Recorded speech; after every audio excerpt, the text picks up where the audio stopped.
Blackstone Audio presents The Good Girl by Mary kuBica. This book is read by Lindy Nettleton, Johnny Heller, Tom Taylorson, and Andy Arndt. For A&A. Eve, before.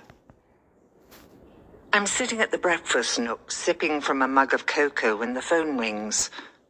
I'm lost in thought, staring out the back window at the lawn that now, in the throes of an early fall, abounds with leaves. They're dead mostly, some still clinging lifelessly to the trees.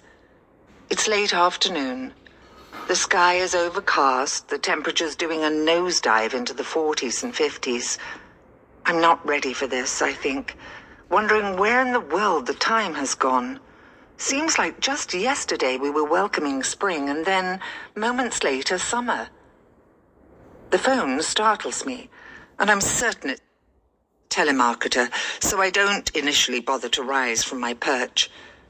I relish the last few hours of silence I have before James comes thundering through the front doors and intrudes upon my world. And the last thing I want to do is waste precious minutes on some telemarketer's sales pitch that I'm certain to refuse.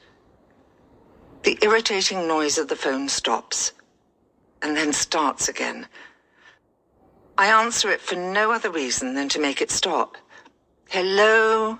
I ask in a vexed tone, standing now in the center of the kitchen, one hip pressed against the island. "Mrs. Dennett?" the woman asks. I consider for a moment telling her that she's got the wrong number, or ending her pitch right there with a simple "not interested." "This is she." "Mrs. Dennett, this is Ayanna Jackson." I've heard the name before. I've never met her, but she's been constant in Mia's life for over a year now. How many times have I heard Mia say her name? "Ayanna and I did this, Ayanna and I did that."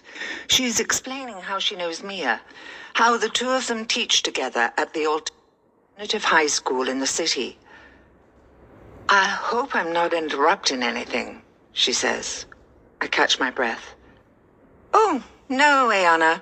I just walked in the door," I lie. Mia will be 25 in just a month, October 31st. She was born on Halloween, so I assume Ayanna has called about this.